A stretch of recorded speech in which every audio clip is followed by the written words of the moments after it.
Сәлем баршаңызға. Бүгін біз дәмді баланес пиццасын жасаймыз.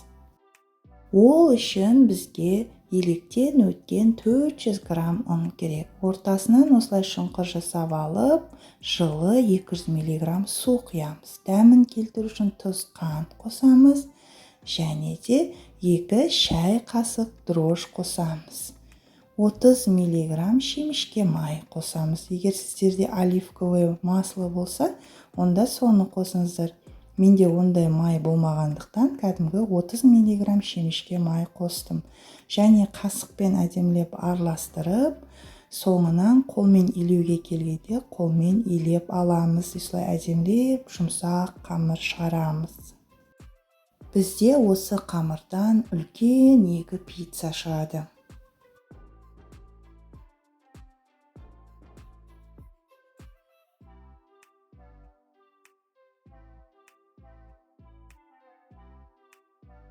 Егер сіздерге видео ұнап жатса, міндетті түрде видеоға лайк басып, комментарий жазуды ұмытпаңыздар. Егер әлі де тіркелмеген көрермендер болса, төмендегі подписаться батырмасын басып тіркеліп алыңыздар.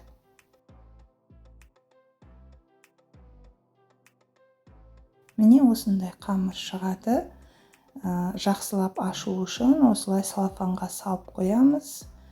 15 минуттан кейін 2 бөлікке бөлеміз. Яғни осы қамырдан бізде 2 пиццаның қамыры шығады. Екеуін 2 бөлек салфанға салып қоямыз.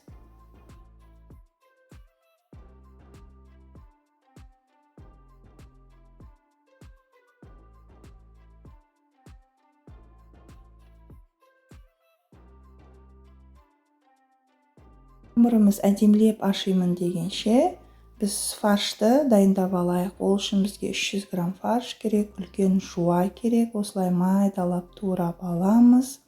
Және де 1 помидор керек. Помидордың қабығын ашып тастадым. Оны да майдалап, кубиктап турап алдым.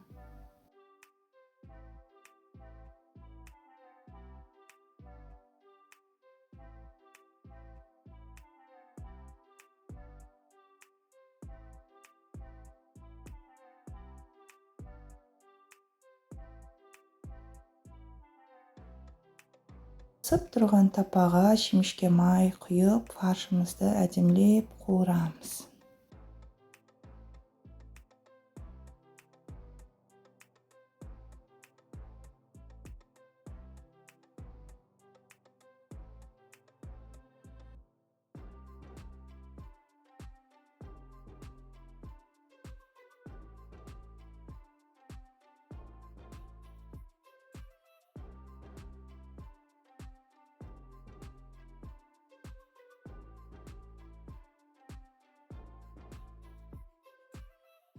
Фаршымызды әдемілеп қуырып болған соң, үстіне жаңағы жуамызды, помидорымызды салып әдемілеп қуырамыз.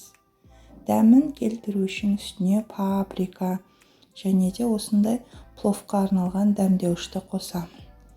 Дәмі керемет болады. Осылай әдемілеп араластырып, қуырып, бұқтырып қоямыз. Шамалы.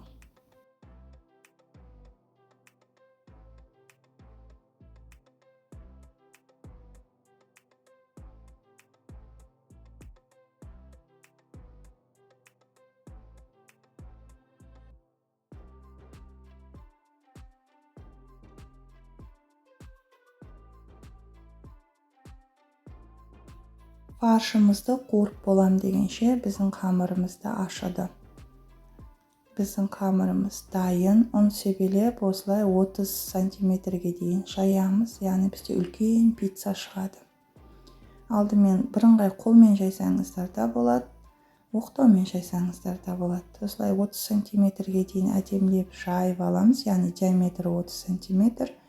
Енді тапаға пергамент қағазын алып, оған ұн сеуіп, болмаса май жағып салсаңыздар болады. Бірақ арзан пергамент қағазы болмасын, жабысып қалады.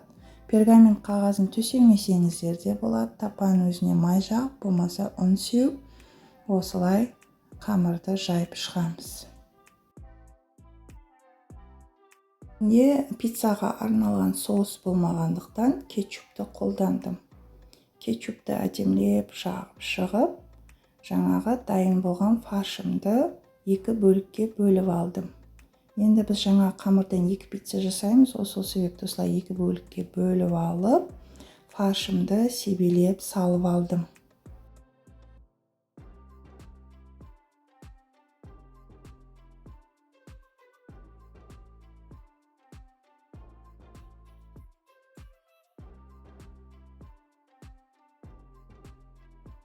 Фаршымызды салып болған соң, ысып тұрған 180 градустағы духовкада 5 минут пісіріп аламыз. Оған дейін сырымызды теркіден өткіземіз. Негізі 200 грамм сыр керек. Менде тек 300 грамм болған соң 2 бөлікке бөліп, 150 грамм сырдан ғана шықты. 200 грамм сыр болса керемет болады.